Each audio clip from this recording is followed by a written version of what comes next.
പഴയ നിയമത്തിൽ സൃഷ്ടികർത്താവായ യഹോവ, പുതിയ നിയമത്തിൽ യഹൂദ ഗോത്രത്തിലെ സിംഹം, വെളിപ്പാടിലെ ഇടിനാദവും സർവശക്തനും അഗ്നിജ്വാലയ്ക്കൊത്ത കണ്ണുള്ള ആമേൻ എന്നുള്ളവൻ അരുളി ചെയ്യുന്നതെന്തെന്ന് ചെവിയുള്ളവൻ കേൾക്കട്ടെ.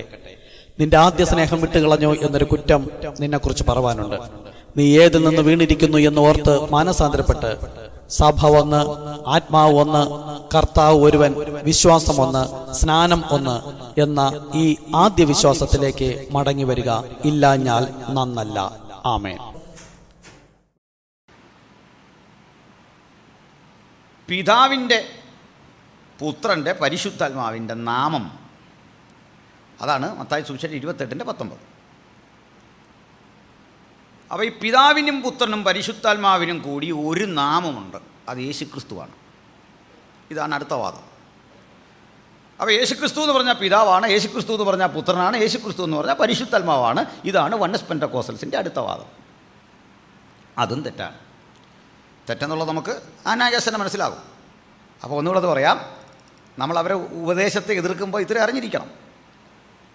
അപ്പോൾ അതിന് തെളിവായിട്ട് അവർ വീണ്ടും ഉദ്ധരിക്കുന്നൊരു കാര്യം, യേശു പറഞ്ഞു പിതാവിൻ്റെയും പുത്രൻ്റെയും പരിശുദ്ധാത്മാവിൻ്റെയും നാമങ്ങളിൽ എന്നല്ല.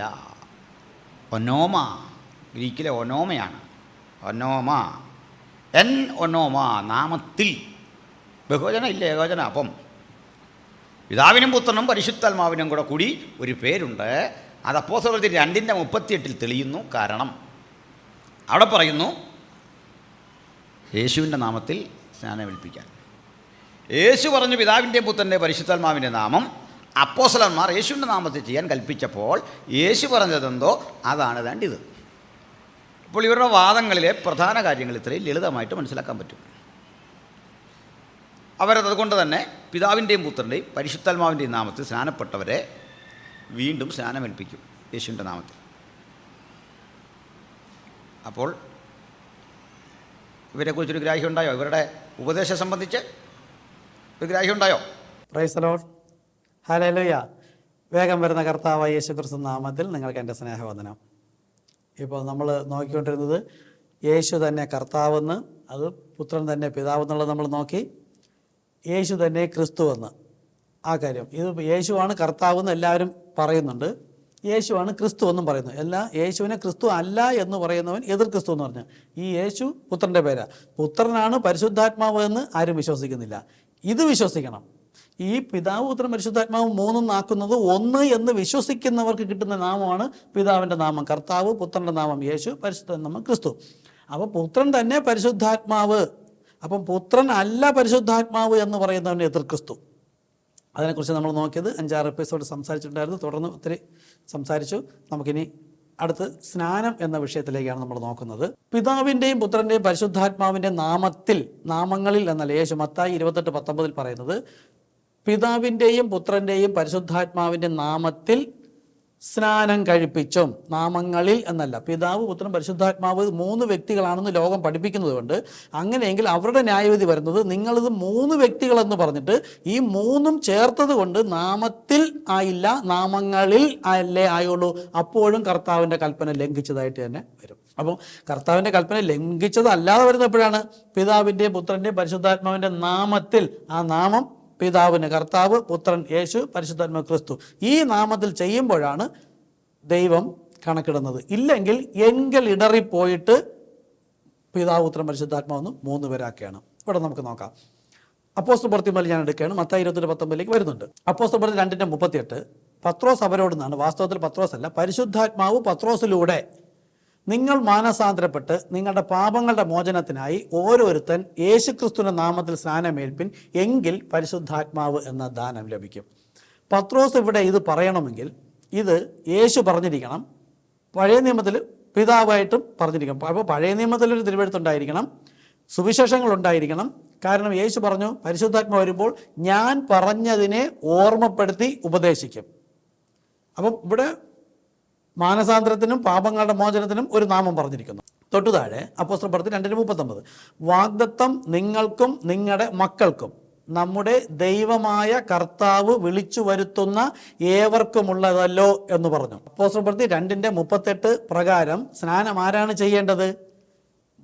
മാനസാന്തരപ്പെട്ട് പശ്ചാത്തപിച്ച് മാനസാന്തരപ്പെട്ട് പാപം ഏറ്റുപറഞ്ഞ് ഉപേക്ഷിക്കുന്നവൻ യേശുവിനോട് കൂടെ മരിക്കുകയും അവനാണ് അവൻ്റെ പാപ ശരീരത്തെ കൊണ്ട് കുഴിച്ചിടുക. അവനാണ് സ്നാനമേൽക്കാനുള്ളത്. അപ്പോൾ വാഗ്ദത്തം നിങ്ങൾക്കും നിങ്ങളുടെ മക്കൾക്കും നമ്മുടെ ദൈവമായ കർത്താവ് വിളിച്ചു വരുത്തുന്ന ദൂരസ്ഥരായവർക്കും. അപ്പോൾ നമ്മുടെ ദൈവമായ കർത്താവാണ് നമ്മളെ വിളിച്ചു വരുത്തുന്നതെങ്കിൽ അവർ ആണ് സ്നാനം കർത്താവായ യേശു ക്രിസ്തു നാമത്തിൽ ചെയ്യാൻ. ഇത് വിശ്വസിക്കാത്തവരായിരിക്കും 99%. അപ്പോഴവർ പിന്നെ ദൈവമായ കർത്താവ് വിളിച്ചു വരുന്നവർക്ക് മാത്രമുള്ളതാണ്. അപ്പം ഞങ്ങളൊക്കെ സ്നാനപ്പെട്ടവരല്ലേ? നിങ്ങൾ സ്നാനപ്പെട്ടു, പക്ഷേ കർത്താവ് യേശു ക്രിസ്തു നാമത്തിൽ സ്നാനപ്പെട്ടിട്ടില്ല, അതുകൊണ്ട് പാപം മോചിച്ചിട്ടുമില്ല. ഇനി ഇവിടെ അപ്പോസ്തല പ്രവൃത്തി 2:38 നമുക്ക് 3 കാര്യങ്ങൾ എടുക്കാം. ശ്രദ്ധിക്കണം, ഈ 3 കാര്യങ്ങളും യേശു പറഞ്ഞിരിക്കണം. അപ്പോസ്തല പ്രവൃത്തി 2:38 38, 39 നമ്മൾ എടുക്കുന്നത്. 38 3 കാര്യം. 1, മാനസാന്തരപ്പെട്ട് എന്ന് പറഞ്ഞു. 2, പാപങ്ങളുടെ മോചനത്തിന് എന്ന് പറഞ്ഞു. അടുത്ത് ഇത് രണ്ടിനും ഒരു നാമം ഉപയോഗിച്ചു. അപ്പം മാനസാന്തരപ്പെട്ട് പാപങ്ങളുടെ മോചനത്തിനായി യേശുക്രിസ്തു നാമം. ഇത് പത്രോസ് സ്വയം പറഞ്ഞതാണ്, യേശു പറഞ്ഞതല്ല സ്നാനത്തിന് ഉപയോഗിച്ചതെങ്കിൽ ആ നാമം ഇവിടെ വന്നില്ല എങ്കിൽ നമുക്ക് തള്ളിക്കളയാം. അപ്പോൾ പത്രോസിലൂടെ പരിശുദ്ധാത്മാവ് സംസാരിച്ചിരിക്കുന്ന 3 കാര്യങ്ങൾ എങ്ങനെ എവിടെ നിന്ന് പത്രോസിന് കിട്ടിയെന്ന് നോക്കാം. കാര്യം യേശു വ്യക്തമായി പറഞ്ഞു, ഞാൻ പോയ ശേഷം പരിശുദ്ധാത്മാവ് വരുമ്പോൾ അവൻ ഞാൻ പറഞ്ഞതിനെ ഓർമ്മപ്പെടുത്തി ഉപദേശിക്കും. അടുത്ത് 39 പറയുന്നുണ്ട്, ഈ വാഗ്ദത്തം നിങ്ങൾക്കും നിങ്ങളുടെ മക്കൾക്കും നമ്മുടെ ദൈവമായ കർത്താവ് വിളിച്ചു വരുന്ന ദൂരസ്ഥരായ ഏവർക്കും. അപ്പോസ്തല പ്രവൃത്തി 32 നമ്മൾ 3 കാര്യം എടുത്തു. മാനസാന്തരം, പാപമോചനം, അതിന് ഒരു നാമം. ഈ 3 കാര്യവും നമുക്ക് നോക്കാം. അപ്പോസ്തല പ്രവൃത്തി 2:39 വാഗ്ദത്തം നിങ്ങൾക്ക് നിങ്ങളുടെ മക്കൾക്കും, അത് 4-ാമത്തെ കാര്യം. 5-ാമത്തത് എന്താ? ദൈവമായ കർത്താവ് വിളിച്ചു വരുന്ന ദൂരസ്ഥരായ ഏവർക്കും. അപ്പോൾ കർത്താവ് യേശു ക്രിസ്തു നാമത്തിൽ സ്നാനപ്പെട്ട് പരിശുദ്ധാത്മ ലഭിക്കാനുള്ള വാഗ്ദത്തം യഹൂദന്മാർക്കും അവരുടെ തലമുറകൾക്കും, നിങ്ങൾക്ക് നിങ്ങളുടെ മക്കൾക്കും. പിന്നെ ദൈവമായ കർത്താവ് വിളിച്ചു വരുന്ന ദൂരസ്ഥരായ, അത് ലോകത്തിൻ്റെ അറ്റത്തുള്ള ജാതികളായവർക്കും എന്നാണ് അതിൻ്റെ അർത്ഥം. ഇനി പത്രോസിലൂടെ എവിടെ നിന്ന് പറഞ്ഞു നോക്കാം. ഇതിൻ്റെ ഇണവചനം നമുക്ക് നോക്കാം. യേശു ക്രിസ്തു പറഞ്ഞിട്ടുണ്ടോ നോക്കാം. യേശു ക്രിസ്തു പറഞ്ഞിട്ടുണ്ട്. ഉയർത്തെഴുന്നേറ്റ ശേഷം യേശു ക്രിസ്തു ലൂക്കോസ് 24:46 പറയുകയാണ്. ശ്രദ്ധിക്കുക, കർത്താവ് യേശു ക്രിസ്തുവിൻ്റെ നാമത്തിലെ സ്നാനം തള്ളിക്കളഞ്ഞിരിക്കുമ്പോൾ യേശു ക്രിസ്തു പറഞ്ഞ എത്രയോ വചനം തള്ളിക്കളഞ്ഞിരിക്കും നോക്കുക. ലൂക്കോസ് 24:46 ക്രിസ്തു കഷ്ടം അനുഭവിക്കുകയും 3-ാം നാൾ മരിച്ചവരിൽ നിന്ന് ഉയർത്തെഴുന്നേൽക്കുകയും അവൻ്റെ നാമത്തിൽ പാപമോചനവും മാനസാന്തരവും എന്ന് നോക്കൂ. അപ്പോൾ അപ്പോസ്തല പ്രവൃത്തി 2:38 പറഞ്ഞ പാപമോചനവും മാനസാന്തരത്തിനും ഏതോ ഒരു നാമം അവിടെ ഉപയോഗിച്ച് കർത്താവ് യേശു ക്രിസ്തു. അത് എവിടെ നിന്ന് കിട്ടി? യേശു തന്നെ പറഞ്ഞു, ക്രിസ്തു കഷ്ടം അനുഭവിച്ചു മരിച്ച് അടക്കി 3-ാം നാൾ ഉയർത്തെഴുന്നേൽക്കും അവൻ്റെ നാമത്തിൽ. അവൻ്റെ നാമം ഏത്? കർത്താവ് യേശു ക്രിസ്തു. അപ്പോൾ കർത്താവ് യേശു ക്രിസ്തു അവൻ്റെ നാമത്തിൽ മാനസാന്തരവും. കണ്ടോ, അപ്പോസ്തല പ്രവൃത്തി 2:38 പറഞ്ഞ സ്നാനത്തിന് വേണ്ടി ഉപയോഗിച്ച മാനസാന്തരം എവിടെ നിന്ന്? യേശു ക്രിസ്തു പറഞ്ഞിരിക്കുന്നു. മാനസാന്തരവും അടുത്തോ പാപമോചനവും. ഉയർത്തെഴുന്നേൽക്കുന്നവൻ്റെ നാമത്തിലാണ് പാപമോചനവും മാനസാന്തരവും എന്ന് പറഞ്ഞതുകൊണ്ടാണ് അപ്പോസ്തല പ്രവൃത്തി 2:38 ആ ഉയർത്തെഴുന്നേറ്റവൻ്റെ നാമത്തിൽ പാപമോചനവും മാനസാന്തരവും പറഞ്ഞിരിക്കുന്നത്. ഇനി ഇത് ആര് പറഞ്ഞതാണ്? പഴയ നിയമത്തിൽ ഇങ്ങനെ എഴുതിയിരിക്കുന്നു. മോശയുടെ ന്യായപ്രമാണത്തിലും സങ്കീർത്തന പുസ്തകങ്ങളിലും പ്രവാചക പുസ്തകങ്ങളിലും എന്നെക്കുറിച്ച് എഴുതിയിരിക്കുന്നതൊക്കെ നിവർത്തിയാകേണ്ടതിന് ഇങ്ങനെ എഴുതിയിരിക്കുന്നു എന്ന് യേശു വായിക്കുന്ന പഴയ നിയമത്തിലൊരു വായ്മൊഴി, യേശുവിടെ പറയുന്ന ഒരു വായ്മൊഴി. അപ്പോൾ 2-ാമത്തെ വായ്മൊഴി ഇത് തന്നെ ആവർത്തിച്ച് പരിശുദ്ധാത്മാവ് പത്രോസിലൂടെ പുതിയ നിയമസഭയിൽ പറഞ്ഞപ്പോൾ 3 വായ്മൊഴി, 2-ഓ 3-ഓ വായ്മൊഴിയാൽ ഏത് കാര്യം ഉറപ്പിക്കാം. അപ്പോസ്തല 2:38 3 കാര്യം ലൂക്കോസ് 24:46 47 കണ്ടു. ഇനി അപ്പോസ്തല പ്രവൃത്തി 2:39 പറയുന്നത് വാഗ്ദത്തം നിങ്ങൾക്കും നിങ്ങളുടെ മക്കൾക്കും, അതായത് പരിശുദ്ധാത്മാവ് ലഭിച്ച് പാപം മോചിച്ച് പരിശുദ്ധാത്മാവ് ലഭിക്കാനുള്ള വാഗ്ദത്തം നിങ്ങൾക്കും നിങ്ങളുടെ മക്കൾക്കും, അതായത് യഹൂദന്മാർക്കും അവരുടെ തലമുറകൾക്കും. പിന്നെയോ നമ്മുടെ ദൈവമായ കർത്താവ് വിളിച്ചു ദൂരസ്ഥരായ ഏവർക്കുമുള്ളതല്ലോ. അപ്പോൾ ഇതെല്ലാം പത്രോസ് തന്നിഷ്ഠതയോടെ പറഞ്ഞതാണോ പരിശുദ്ധാത്മാവ് ഓർമ്മപ്പെടുത്തി ഉപദേശമാണെന്ന് നോക്കാനായിട്ട് 39 അപ്പോസ്തല പ്രവൃത്തി 2:39 അടുത്ത ഇണവചനം നോക്കുകയാണ്. അതും കിടക്കുന്നത് ലൂക്കോസ് 24:47 ഇതെവിടെ കിടക്കുന്നു? ലൂക്കോസ് 24:47 പറയുന്നു, ക്രിസ്തു കഷ്ടമനുഭവിച്ചു മരിച്ച് അടക്കി ഉയർത്തെഴുന്നേറ്റ് അവൻ്റെ നാമത്തിൽ മാനസാന്തരവും പാപമോചനവും. അപ്പോൾ യേശു ക്രിസ്തു നാമം കിട്ടി. ഇനി 2-ാമത്തെ കാര്യം, ഇത് യെരുശലേമിൽ തുടങ്ങണം. അപ്പോൾ മാനസാന്തരവും പാപമോചനവും യേശുക്രിസ്തു നാമത്തിൽ പറഞ്ഞ് പഠിപ്പിച്ച് തുടങ്ങേണ്ടത് എവിടെ? യെരുശലേമിൽ തുടങ്ങണം എന്ന് സകല ജാതികളിലും പ്രസംഗിക്കുകയും വേണം എന്നിങ്ങനെ എഴുതിയിരിക്കുന്നു. ലൂക്കോസ് 24:47 യേശു ഉയർത്തെഴുന്നേറ്റ ശേഷം ഇതുകൂടെ പറഞ്ഞ് തീർന്നിട്ടാണ് ഉയർത്തെഴുന്നേറ്റ് പോകുന്നത്. അപ്പോൾ മത്തായി 28:19 പറഞ്ഞ ഉടനെ യേശു ഉയർത്തെഴുന്നേറ്റ് പോയില്ല, അതിൻ്റെ ബാക്കി വീണ്ടും സംസാരിച്ചു. അത് ലൂക്കോസ് സുവിശേഷത്തിലുണ്ട്, അപ്പോസ്തല പ്രവൃത്തിയിലുണ്ട്. അപ്പം നിങ്ങൾക്കും നിങ്ങളുടെ മക്കൾക്കുമെന്ന് അപ്പോസ്തലപ്രവൃത്തി 2:38 പറഞ്ഞത് എവിടെ നിന്ന് പറഞ്ഞു? ഇത് യെരുശലേമിൽ തുടങ്ങണമെന്ന് യേശു ക്രിസ്തു പറഞ്ഞിരിക്കുന്നു ലൂക്കോസിൽ. അപ്പോൾ യെരുശലേമിൽ അവിടെ കൂടിയിരുന്നെല്ലാം യഹൂദന്മാരായിരുന്നു. ആ യഹൂദന്മാരുടെ ഇടയിൽ തന്നെ തുടങ്ങുകയും പിന്നെ ജാതികളും സകല ജാതികളിലും പ്രസംഗിക്കപ്പെടണം. അതാണ് അവിടെ പറഞ്ഞത്. ദൂരസ്ഥരായ ദൈവമായ കർത്താവ് വിളിച്ചു വരുന്ന ദൂരസ്ഥരായ ഏവർക്കുമുള്ളതല്ലോ. എത്ര ക്ലിയറായിട്ട് വചനം ടാലിയായി പോകുന്നു. ഇതൊന്നും അറിയാതെയാണ് കർത്താവ് യേശു ക്രിസ്തു നാമത്തിൽ സ്നാനം വേണ്ടത്. പത്രോസ് പറഞ്ഞതാണ്. പത്രോസല്ല നമുക്ക് വേണ്ടി മരിച്ചത്, യേശു ക്രിസ്തുവാണ് മരിച്ചതെന്ന് പറഞ്ഞ് തള്ളിക്കളയുന്നവർ ദൈവത്തിൻ്റെ നിഗൂഢ രഹസ്യങ്ങളൊന്നും മനസ്സിലാകുന്നില്ല, പരിശുദ്ധാത്മാവും പ്രാപിച്ചിട്ടില്ല. ഇവിടെ കർത്താവ് യേശു ക്രിസ്തു നാമത്തിലാണ് സ്നാനമെന്ന് പറഞ്ഞു. മരിച്ച് അടക്കി ഉയർത്തെഴുന്നേൽക്കുന്നവൻ്റെ നാമത്തിലാണ് പാപമോചനവും മാനസാന്തരവും എന്ന് പറഞ്ഞു. അതുതന്നെയാണ് സ്നാനം. കാര്യം എന്താ? മരിച്ച് അടക്കി ഉയർന്നു. ക്രൂശ് മരണ അടക്ക പുനരുദ്ധാനത്തോടുള്ള ഏകീഭാവം എന്ന നല്ല മനസാക്ഷിയാണ് സ്നാനം. അങ്ങനെയാണെങ്കിൽ ഇനി ഈ സ്നാനത്തിലൂടെ നമുക്ക് എങ്ങനെയാണ് ഈ ക്രൂശ് മരണ അടക്ക പുനരുദ്ധാനത്തോട് ഏകീഭവിക്കുന്നതെന്നും, എന്നാൽ കർത്താവ് യേശുക്രിസ്തു നാമത്തിൽ സ്നാനമേൽക്കാത്ത ഒരു വ്യക്തിയും യേശുവിൻ്റെ ക്രൂശ് മരണ അടക്ക പുനരുദ്ധാനത്തോട് ഏകീഭവിക്കുന്നവരെല്ലാം ക്രൂശിൻ്റെ വചനത്തിന് ശത്രുക്കളാണ്, ഇടർച്ചയുണ്ടാക്കുന്നവരും നിന്ദിക്കപ്പെട്ടവരും അറയ്ക്കപ്പെട്ടവരും വെറുക്കപ്പെട്ടവരുമാണെന്ന് മനസ്സിലാകാൻ പോകുന്നത് ഇനിയാണ്. നോക്കിക്കൊള്ളുക. റോമർക്ക് ലേഖനം 6-ാമത്തെ അധ്യായത്തിൽ പറയുന്നത് ഒരുവന്റെ സ്നാനം എങ്ങനെയാണ് നടക്കുന്നത്? പശ്ചാത്തപിച്ച് മാനസാന്തരപ്പെട്ട് പാപം ഏറ്റുപറഞ്ഞ് ഉപേക്ഷിക്കുമ്പോൾ അവൻ പാപശരീരത്തിൽ യേശുക്രിസ്തുവിനോടുകൂടെ മരിച്ചതായി ദൈവം കണക്കിടുകയും ആ പാപശരീരത്തെ യേശുക്രിസ്തുവിനോടുകൂടെ മരിച്ചുവെങ്കിൽ നിങ്ങൾ അവനോടുകൂടെ തന്നെ കൊണ്ട് കുഴിച്ചിടുന്നതാണ് സ്നാനം. എങ്കിലേ ജീവന്റെ പുതുക്കത്തിൽ വരുള്ളൂ. അതിൻ്റെ വചനമാണ് നമ്മളിപ്പോൾ നോക്കാൻ പോകുന്നത്. റോമർ 6:2 പറയുന്നു, പാപസംബന്ധമായി മരിച്ചവരായ നാം ഇനി അതിൽ, അതായത് ആ പാപജഡത്തിൽ ഇനി ജീവിക്കാൻ പറ്റില്ല. അങ്ങനെ യേശുക്രിസ്തുവിനോട് ചേരുവാനുള്ള സ്നാനം നമ്മൾ എടുത്തിരിക്കുന്നെങ്കിൽ, യേശുക്രിസ്തുവിനോടുകൂടെ മരിച്ചുവെങ്കിൽ അവനോടുകൂടെ, യേശുക്രിസ്തുവിനോടുകൂടെ മരിച്ചു, പുത്രനോടുകൂടെ മരിച്ചുവെങ്കിൽ അവനോടുകൂടെ കുഴിച്ചിടപ്പെടണം. അവൻ്റെ നാമമാണ്. ഈ 3 സ്ഥാനങ്ങളിലും വന്ന ഒരുവനാണ്, അവൻ്റെ നാമമാണ് കർത്താവ് യേശു ക്രിസ്തു. കർത്താവ് യേശു ക്രിസ്തു നാമത്തിൽ, ഈ കർത്താവ് യേശു ക്രിസ്തു നാമത്തിൽ സ്നാനം ചെയ്യുമ്പോൾ അവർ പറയുന്നു, നിങ്ങൾ പിതാവിനെയും തള്ളി പരിശുദ്ധാത്മാവിനെയും തള്ളി.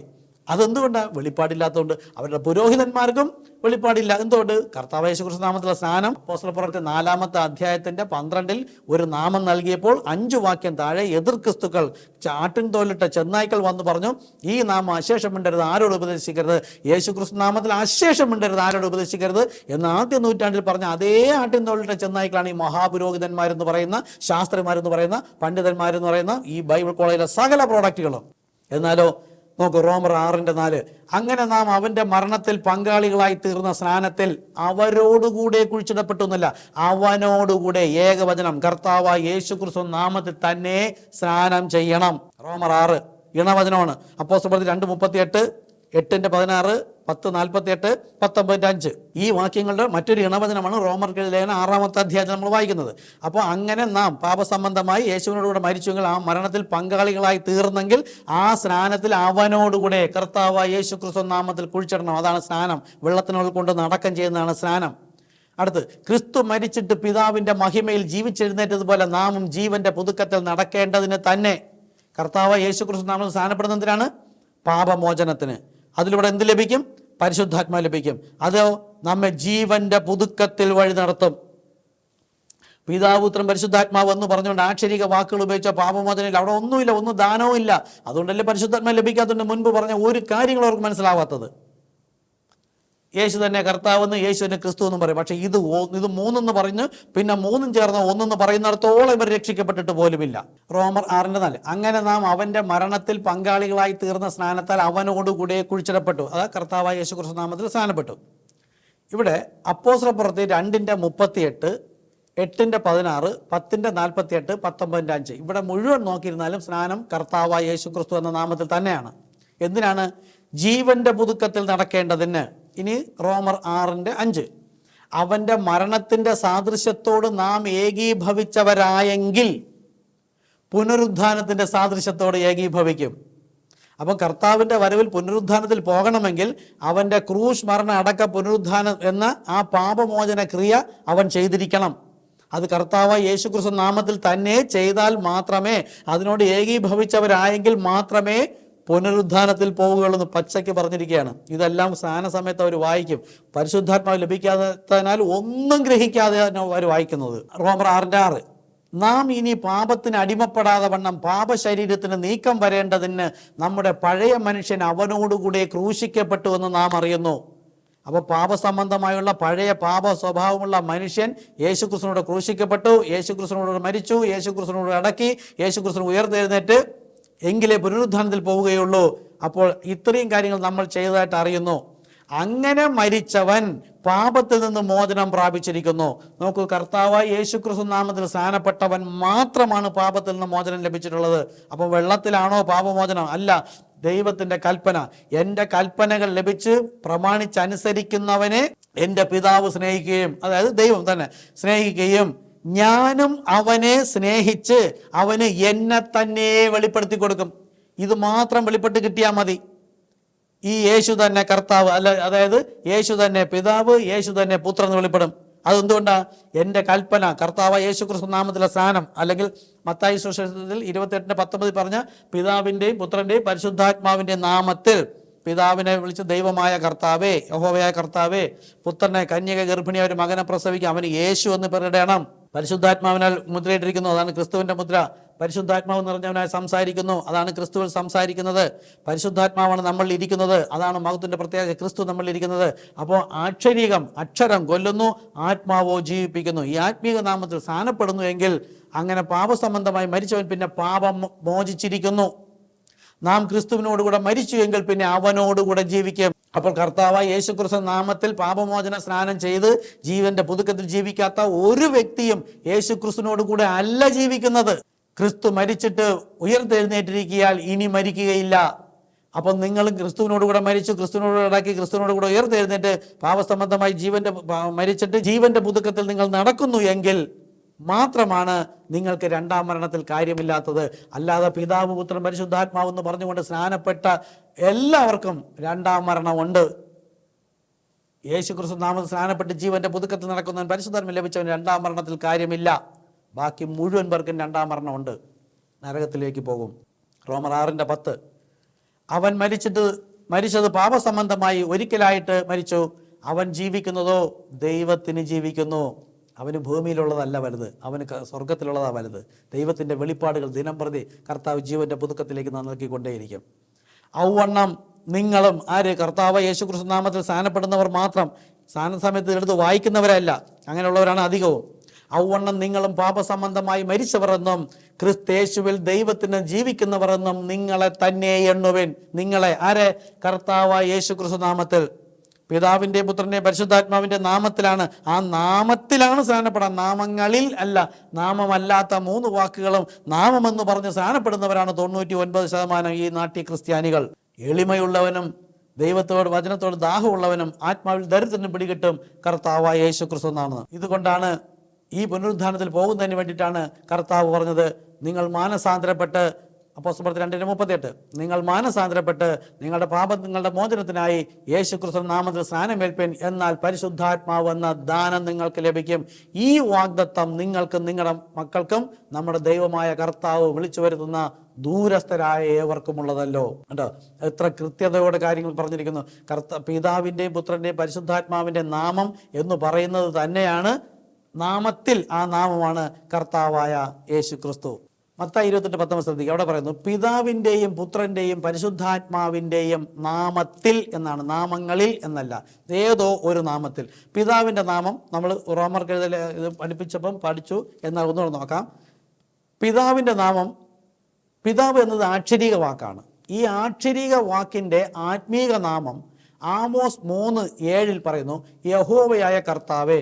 അതായത് പുത്രൻ പിതാവ് എന്ന് ഉദ്ദേശിച്ചത് ദൈവത്തെയാണ്, യഹോവയായ ദൈവത്തെയാണ്. ആ യഹോവയായ ദൈവത്തെ ആമോസ് 3:7 വിളിക്കുന്നത് കർത്താവേ എന്നാണ്. അതുപോലെ തന്നെ ലൂക്കോസ് സുവിശേഷം 4:12 യേശു പറയാണ്, നിന്റെ ദൈവമായ കർത്താവിനെ പരീക്ഷിക്കരുത്. അപ്പം പിതാവായ ദൈവത്തെ വിളിച്ചിരിക്കുന്നത് കർത്താവെന്ന്. അപ്പം പിതാവ് എന്ന ആക്ഷരിക വാക്കിൻ്റെ ആത്മീക നാമം കർത്താവ്. ആമോസ് 3:7, ലൂക്കോസ് 4:12, ധാരാളം സ്ഥലങ്ങളുണ്ട്. അപ്പം പിതാവ് എന്ന ആക്ഷരിക വാക്കിൻ്റെ ആത്മീയ നാമം കർത്താവ്. പുത്രൻ എന്ന ആക്ഷരിക നാമത്തിൻ്റെ ആത്മീയ നാമം നോക്കാം. പുത്രൻ എന്ന് പറയുന്നത് കന്യക, മത്തായി 1:21 അവൾ ഒരു മകനെ പ്രസവിക്കും, അവന് യേശു എന്ന് പേരിടണം. പിതാവിൻ്റെയും പുത്രൻ്റെയും പരിശുദ്ധാത്മാവിൻ്റെ നാമത്തിലാണ് സ്നാനം. നാമം പരിശുദ്ധാത്മാവ് വന്നു. യേശു ഈ കാര്യം പറഞ്ഞ ശേഷം മാളിക മുറിയിൽ കൂടിയിരുന്ന് പരിശുദ്ധാത്മ ശക്തി ലഭിച്ച ശേഷമേ ഇറങ്ങി പുറപ്പെടാവൂ എന്ന് പറഞ്ഞു. അങ്ങനെ പരിശുദ്ധാത്മാവ് വരുമ്പോഴാണ് കർത്താവ് അവന് വെളിപ്പെടുത്തി കൊടുക്കുന്നത്. ഞാൻ അതിനെ വചനപ്രകാരം നിങ്ങൾക്ക് കാണിച്ചു തരികയാണ്. അപ്പോഴും പ്രീ ഡെസ്റ്റിനേഷൻ ഉള്ളവർക്കാണെങ്കിൽ മാത്രമേ ഇത് മനസ്സിലാവുകയുള്ളൂ. അവൾ ഒരു മകനെ പ്രസവിക്കും, അവന് യേശു എന്ന് പേരിടണം. അപ്പോൾ പുത്രൻ്റെ നാമം യേശു, പരിശുദ്ധാത്മാവിന് കർത്താവ് നമുക്ക് പിടികിട്ടി. പഴയ നിയമത്തിൽ മുഴുവൻ ലോഡ് ലോഡ് ലോഡ് എന്നാണ് പറഞ്ഞിരിക്കുന്നത്. പുത്രൻ്റെ നാമം യേശു. ലൂക്കോസ് 1:31, നീ ഗർഭം ധരിച്ചൊരു മകനെ പ്രസവിക്കും, അവന് യേശു എന്ന് പേർ വിളിക്കണം. കണ്ടോ, പുത്രൻ്റെ നാമം യേശു. പരിശുദ്ധാത്മാവ് എന്ന ആക്ഷരിക വാക്കിന് ആത്മീയ നാമമുണ്ട്. യോഹന്നാൻ 17:26 പറയുന്നത്, ഞാൻ എൻ്റെ നാമം അവർക്ക് വെളിപ്പെടുത്തിയിരിക്കുന്നു എന്നാണ് യേശു പറയുന്നത്. ഇനിയും വെളിപ്പെടുത്തും. അതായത് പരിശുദ്ധാത്മാവ് എന്ന ആക്ഷരിക നാമത്തിൻ്റെ ആത്മീയ നാമം നോക്കാനായിട്ട് നമ്മൾ പോയാണ്. അപ്പോസ്തല പ്രവൃത്തി 4:8 പത്രോസ് പരിശുദ്ധാത്മാവ് നിറഞ്ഞവനായി അവരോട് പറഞ്ഞത്. അപ്പോസ്തല പ്രവൃത്തി 4:8 പരിശുദ്ധാത്മാവ് നിറഞ്ഞവനായി അവരോട് പറഞ്ഞു. അതിൻ്റെ ആത്മീയ നാമം 2 കൊരിന്ത്യർ 2:17 പരിശുദ്ധാത്മാവ് നിറഞ്ഞവനായി പറഞ്ഞു. 2 കൊരിന്ത്യർ 2:17 പറഞ്ഞു, ഞങ്ങൾ ദൈവസന്നിധിയിൽ ക്രിസ്തുവിൽ സംസാരിക്കുന്നു. അപ്പോൾ പരിശുദ്ധാത്മാവിൽ സംസാരിക്കുന്നു എന്ന് പറഞ്ഞതിൻ്റെ ആത്മീയ നാമം ക്രിസ്തുവിൽ സംസാരിക്കുന്നു. പിതാവിൻ്റെയും പുത്രൻ്റെയും പരിശുദ്ധാത്മാവിൻ്റെയും നാമത്തിൽ എന്ന് പറഞ്ഞാൽ പിതാവിൻ്റെ നാമം കർത്താവ്, പുത്രൻ്റെ നാമം യേശു, പരിശുദ്ധാത്മാവിൻ്റെ നാമം ക്രിസ്തു, കർത്താവായ യേശു ക്രിസ്തു. ഇതാണ് പുതിയ നിയമസഭയിൽ സ്നാനത്തിനുള്ള കർത്താവായ യേശു ക്രിസ്തു എന്ന നാമം പരിശുദ്ധാത്മാവ് പറഞ്ഞപ്പോൾ ഈ പറഞ്ഞ ആക്ഷരിക വാക്കുകളുടെ ആത്മീക നാമമാണ് വെളിപ്പെടുത്തിയത്. മത്തായി 28:19 യേശു പിതാവിൻ്റെ പുത്രൻ്റെ പരിശുദ്ധാത്മാവിൻ്റെ നാമത്തിൽ എന്ന് പറഞ്ഞപ്പോൾ അങ്ങനെ തന്നെ സ്നാനപ്പെടുകയില്ല. യേശു പറഞ്ഞു, ഞാൻ നിങ്ങളോട് കൽപ്പിച്ചതൊക്കെയും പ്രമാണിപ്പാൻ, അതായത് ചെയ്യുവാൻ തക്കവണ്ണം ഉപദേശിച്ചും കൊണ്ട് വേണം സകലരെയും സ്നാനപ്പെടുത്തി ശിഷ്യരാക്കാൻ. അങ്ങനെയെങ്കിൽ ഈ പിതാവിൻ്റെ പുത്രൻ്റെ പരിശുദ്ധാത്മാവിൻ്റെ നാമം പറഞ്ഞു കൊടുക്കാനായിട്ട് നമ്മളിപ്പോൾ റിവേഴ്സിലാണ് നോക്കുന്നത്. ആദ്യം കർത്താവ് യേശു ക്രിസ്തു നാമത്തിൽ സ്നാനം ചെയ്തു. ആ സ്നാനം ചെയ്തപ്പോൾ അവിടെ പാപമോചനമെന്നും മാനസാന്തരമെന്നും യേശു ക്രിസ്തു നാമമെന്നും പറഞ്ഞത് എങ്ങനെയാണ് പത്രോസ് പറഞ്ഞത്?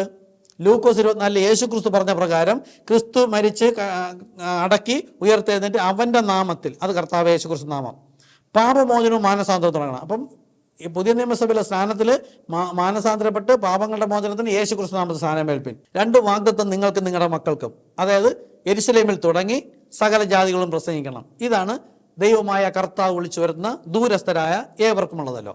ഇനി യേശു പറഞ്ഞിട്ട് പോയിട്ടുള്ളതല്ലേ പരിശുദ്ധാത്മാവിന് പറയാൻ പറ്റുള്ളൂ? അത് യോഹന്നാൻ 16:12 മുതൽ വായിച്ചാൽ അവിടെ യേശു പറയാണ്, എനിക്ക് വളരെ നിങ്ങളോട് പറയണമെന്നുണ്ട്. അതായത് യേശു അവരെ ഒരുപാട് കാര്യങ്ങൾ പഠിപ്പിച്ചു, ഇനിയും പലതും പറയണമെന്നുണ്ട്, പക്ഷെ നിങ്ങൾക്ക് ഇപ്പോൾ ഗ്രഹിക്കില്ല. സത്യത്തിൻ്റെ ആത്മാവ് വരുമ്പോഴോ അവൻ നിങ്ങളെ സകല സത്യത്തിലും വഴി നടത്തും. അതായത് ഈ പിതാപുത്രൻ പരിശുദ്ധാത്മാവെന്ന് ലോകം മുഴുവനും 3 എന്ന് പഠിപ്പിച്ചിരിക്കുമ്പോൾ അവർക്കാർക്കും പരിശുദ്ധാത്മ ലഭിച്ചിട്ടില്ല. അതുകൊണ്ടാണ് ഇത് മനസ്സിലാകാത്തത് നമുക്കിപ്പോൾ പിടികിട്ടി. അതുകൊണ്ടാണ് ഇനി അങ്ങനെ ഇരിക്കുന്ന ആരെങ്കിലും ഉണ്ടെങ്കിൽ, നിങ്ങൾക്ക് സ്വർഗീയ പ്രവേശനം നിങ്ങൾ ആഗ്രഹിക്കുന്നുവെങ്കിൽ നിങ്ങൾ കർത്താവായ യേശു ക്രിസ്തു നാമത്തിൽ തന്നെ പാപമോചനം ചെയ്തിരിക്കണം. അത് വിശ്വാസ സ്നാനമായിരിക്കണം. വിശ്വസിക്കുകയും സ്നാനമേൽക്കുകയും ചെയ്യുന്നവൻ രക്ഷിക്കപ്പെടും, വിശ്വസിക്കാത്തവൻ ശിക്ഷാവിധിയിൽ അകപ്പെടും. സ്നാനത്തെക്കുറിച്ച് ഇത് മാത്രം, ഇത് ധാരാളം കാര്യങ്ങൾ പഠിപ്പിക്കാനുണ്ട്. കുറച്ച് കാര്യങ്ങളോട് ജസ്റ്റ് ആണ് കാര്യങ്ങൾ പഠിപ്പിക്കുന്നത്. അപ്പോൾ പരിശുദ്ധാത്മാവ് വരുമ്പോഴോ അവൻ സ്വയം സംസാരിക്കാതെ താൻ കേൾക്കുന്നത് തന്നെ സംസാരിക്കും. യോഹന്നാൻ 16:12 മുതൽ 16 വരെ. അപ്പോൾ പരിശുദ്ധാത്മ വരുമ്പോഴും അവൻ സ്വയം സംസാരിക്കാതെ താൻ കേൾക്കുന്നത് തന്നെ സംസാരിക്കും. കണ്ടോ, അപ്പോസ്തല പ്രവൃത്തി 2:38 മാനസാന്തരത്തിനും പാപമോചനത്തിനും യേശുക്രിസ്തു നാമം എന്ന് പറഞ്ഞത് താൻ കേൾക്കുന്നത്. ലൂക്കോസ് സുവിശേഷം 24:46 മുതൽ യേശു സംസാരിച്ചിരിക്കുന്നു. യേശു വായിച്ചത് പഴയ നിയമഗ്രന്ഥം, അത് പിതാവിൻ്റെ സംസാരിച്ചത്. അപ്പോൾ പിതാവ് സംസാരിച്ചതിനെ പുത്രൻ സംസാരിച്ചു, 2ാമത്തെ വായ്മൊഴി. പുത്രൻ സംസാരിച്ചതിനെ അതേ ദൈവം തന്നെ പരിശുദ്ധാത്മാവ് വന്നപ്പോൾ പത്രോസിനോട് സംസാരിച്ചിരിക്കുന്നു, 3ാമത്തെ വായ്മൊഴി. ആർക്കും തെറ്റിക്കാൻ കഴിയില്ല. അപ്പോൾ അവൻ സംസാരിക്കുമ്പോൾ സ്വയം സംസാരിക്കാതെ താൻ കേൾക്കുന്നത് സംസാരിക്കുകയും, പിതാപുത്രൻ പരിശുദ്ധാത്മാവെന്നല്ല, വരുവാനുള്ളത് നിങ്ങളെ അറിയിച്ചു തരികയും ചെയ്യും. വരുവാനുള്ളത് ഈ പിതാവിൻ്റെ പേര് കർത്താവ്, പുത്രൻ്റെ പേര് യേശു, പരിശുദ്ധാത്മാ നാമം ക്രിസ്തു, കർത്താവായ യേശു ക്രിസ്തു എന്ന് അറിയിച്ചു തരും. അതുകൊണ്ട് അവൻ എനിക്കുള്ളതിനടുത്ത് നിങ്ങൾക്ക് അറിയിച്ചു തരുന്നത് കൊണ്ട് എന്നെ മഹത്വപ്പെടുത്തും. അപ്പോൾ കർത്താവായ യേശു ക്രിസ്തു നാമത്തിലെ സ്നാനം ഈ ലോക ക്രിസ്ത്യാനികൾ എന്ന് പറയുന്നവർ പറയുന്നത് പോലെ പിതാവിൻ്റെയും പുത്രൻ്റെയും പരിശുദ്ധാത്മാവിൻ്റെ നാമം എന്ന് പറയാനല്ല. അപ്പോസ്തല പ്രവൃത്തി 10-ാമത്തെ അധ്യായത്തിൽ അവർ പറയാറുണ്ട്, സ്നാനപ്പെടുമ്പോൾ പരിശുദ്ധാത്മാവ് എന്തെങ്കിലും കേട്ടിരിക്കണമെന്നാണ്. അങ്ങനെ അല്ല. അവിടെ നോക്കൂ, പൗലോസ് ആഖായിലെ ഉൾപ്രദേശങ്ങളിലൊക്കെ സഞ്ചരിച്ച് വരുന്ന വഴിയിൽ പഴയ ശിഷ്യന്മാരെ അത് സ്നാനപ്പെടുത്തി ശിഷ്യരാക്കിയ കുറച്ചുപേരെ കണ്ടു. ഞാനും പെന്തക്കോസ്ത് സഭയിൽ ഇരുന്നപ്പോഴത്തേക്ക് കർത്താവ് യേശുക്രിസ്തു നാമത്തിലല്ല പിതാവ് പുത്രൻ പരിശുദ്ധാത്മാവ് എന്നാണ് പറഞ്ഞാൽ സ്നാനപ്പെട്ടിരുന്നത്. അതുകൊണ്ടാണ് അത് സ്നാനമെന്ന് ഞാൻ വിശ്വസിച്ചു. പക്ഷെ ബൈബിൾ പറയുന്ന സ്നാനം ഒന്ന്. ആ കർത്താവ് യേശുക്രിസ്തു നാമത്തിൽ സ്നാനം ചെയ്യുന്നത് വരെ അതിന് മുമ്പായിട്ട് ഏതൊക്കെ സ്നാനം ചെയ്തു അല്ലും ഈ നാമത്തിൽ അല്ലെങ്കിൽ പാപം മോചിക്കില്ല, വിശുദ്ധനാകില്ല, യേശുക്രിസ്തുവിനോട് ചേരില്ല, യേശുക്രിസ്തുവിന് അടക്കില്ല, ജീവന്റെ പുതുക്കത്തിൽ നടക്കാൻ പറ്റില്ല, യേശുക്രിസ്തുവിന്റെ വരവിൽ പുനരുദ്ധാനത്തിൽ എടുക്കപ്പെട്ടു പോവുകയുമില്ല. അപ്പോൾ അവിടെ പറയുന്നത് അപ്പോസ്തലർ 19 നിങ്ങൾ വിശ്വസിച്ചിട്ട് പരിശുദ്ധാത്മാവ് പ്രാപിച്ചുവോ, അതായത് വിശ്വാസ സ്നാനത്തിലൂടെയാണ് എങ്കിൽ നിങ്ങൾക്ക് പരിശുദ്ധാത്മ ലഭിച്ചിരിക്കും. വിശ്വസിച്ചിട്ട് പരിശുദ്ധാത്മാവ് പ്രാപിച്ചുവോ, പരിശുദ്ധാത്മാവ് ഉണ്ടെന്ന് പോലും ഞങ്ങൾ കേട്ടിട്ടില്ല. ഉടൻ പറയുന്നത് സ്നാന സമയത്ത് പരിശുദ്ധാത്മാവ് പിതാപുത്രൻ പരിശുദ്ധാത്മാവ് എന്ന് പറയാത്തതുകൊണ്ടാണെന്ന്. ശുദ്ധ ഭോഷ്ക, അതെല്ലാം ബുദ്ധിയിൽ പിശാച് നിങ്ങളെ തെറ്റിക്കണം. അങ്ങനെയല്ല. അപ്പോസ്തല പ്രവൃത്തി 2:38 മാളിക മുറിയിൽ ഇരിക്കുന്ന സമയത്ത് പറഞ്ഞു കൊടുത്തപ്പോൾ പൗലോസ് അവിടെ ഇല്ല. ഏകദേശം 10-13 വർഷം കഴിഞ്ഞിട്ട് പൗലോസിനെ വിളിക്കുന്നത്.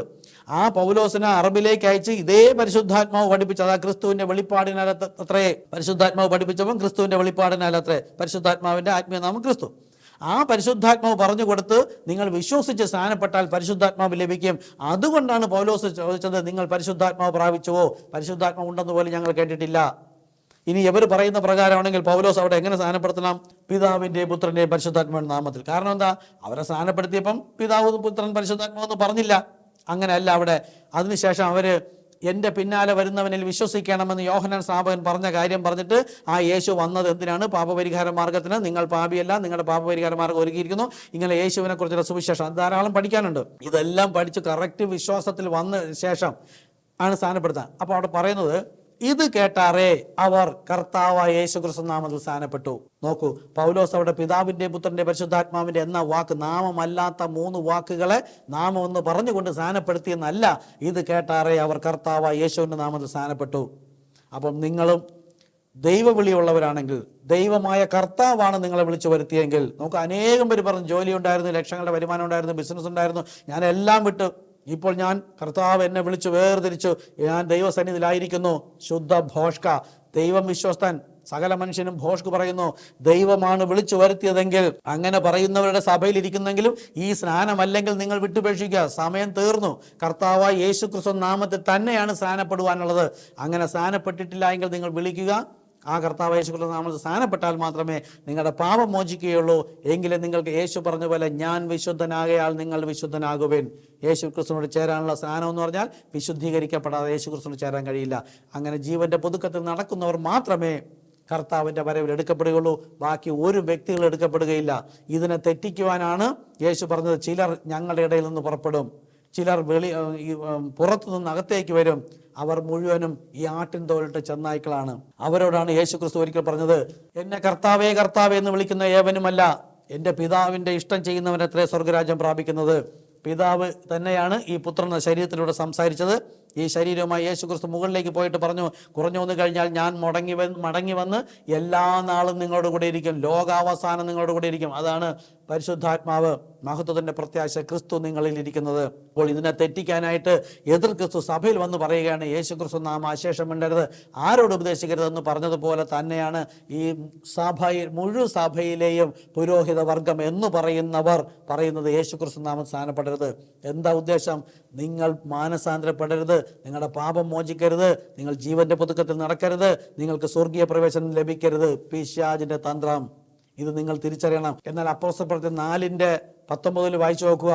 ദൈവത്തെക്കാൾ അധികം നിങ്ങളെ അനുസരിക്കുന്നത് ദൈവസന്നിധിയിൽ ന്യായമോ എന്ന് വിധിപ്പേൻ. നിങ്ങൾ ചോദിക്കൂ, യേശുക്രിസ്തു നാമത്തിലെ സ്നാനം വേണ്ട എന്ന് പറഞ്ഞ് പുരോഹിതർ നിങ്ങൾ തിരിച്ചു ചോദിക്കൂ, ദൈവത്തെക്കാൾ അധികം നിങ്ങളെ അനുസരിക്കുന്നത് ദൈവസന്നിധിയിൽ ന്യായമോ എന്ന് വിധിപ്പേൻ. ഞങ്ങൾ കണ്ടും കേട്ടും ഇരിക്കുന്നത് പ്രസ്താവിപ്പാതിരിക്കാൻ കഴിയുകയില്ല. നോക്കൂ, ഇത് തടസ്സപ്പെടുത്തിയപ്പോൾ അവർ ചെന്നിരുന്ന് പ്രാർത്ഥിച്ച്, കർത്താവേ നിന്റെ പരിശുദ്ധദാസനായ നാമം ഞങ്ങൾക്ക് വെളിപ്പെടുത്തി തരണമേ, അത് ഇവർ തർക്കിക്കുന്നു എന്ന് പറഞ്ഞപ്പോൾ അവർ പ്രാർത്ഥിച്ച സ്ഥലം കുലുങ്ങി. പരിശുദ്ധാത്മാവ് നിറഞ്ഞവരായി ദൈവവചനം അവർ ശക്തിയോടെ പ്രഘോഷിച്ചു. നിങ്ങൾക്ക് പറയാൻ പറ്റുമോ, നിങ്ങളുടെ പുരോഹിതൻ എത്ര വലിയ ഡിഗ്രി BTSും എന്തൊക്കെ ഉണ്ടെന്ന് പറഞ്ഞാലും അത് എതിർ ക്രിസ്തുവാണ്. യേശു തന്നെ പരിശുദ്ധാത്മാവെന്ന് പറയാത്തവർ എതിർ ക്രിസ്തുക്കൾ. യേശു തന്നെ ക്രിസ്തു. ഇത് ആത്മീകമായി പറഞ്ഞിരിക്കുന്നു. ഈ ആക്ഷരികം പറഞ്ഞെങ്കിൽ ഭൂമിയിലെ സകലവരും അത് വിശ്വസിക്കുമായിരുന്നു. അപ്പോൾ ഹൃദയം കൊണ്ട് വിശ്വസിക്കില്ല, പറഞ്ഞത് കൊണ്ട് വിശ്വസിക്കുന്നു. എന്നാൽ ഈ പറഞ്ഞിരിക്കുന്നത് പരിശുദ്ധാത്മാവ് ലഭിക്കുമ്പോഴല്ലാതെ ഇത് ഗ്രഹിക്കില്ല. നിങ്ങൾക്ക് ഗ്രഹിച്ചുവെങ്കിൽ ആ പരിശുദ്ധാത്മാവ് എന്നേക്കുമായി നിലനിന്ന് മുദ്രയിടുന്നതിന് വേണ്ടി നിങ്ങൾ കർത്താവ് യേശുക്രിസ്തു നാമത്തിൽ സ്നാനമേൽക്കുക തന്നെ വേണം. അപ്പോൾ പിതാവിൻ്റെയും പുത്രൻ്റെയും പരിശുദ്ധാത്മാവിൻ്റെയും നാമത്തിൽ തന്നെയാണ് സ്നാനം. ഈ വാക്കുകളിലല്ല സ്നാനം. ആ നാമമാണ് പിതാവിൻ്റെ കർത്താവ്, പുത്രൻ്റെ പേര് യേശു, പരിശുദ്ധൻ്റെ പേര് ക്രിസ്തു, കർത്താവായ യേശു ക്രിസ്തു. കർത്താവിനെ അനുഗ്രഹിക്കട്ടെ. എന്തെങ്കിലും മനസ്സിലായവർ വിളിക്കുക. Phone number 9809150386. കർത്താവ് നിങ്ങളെ അനുഗ്രഹിക്കട്ടെ. Thank you Jesus.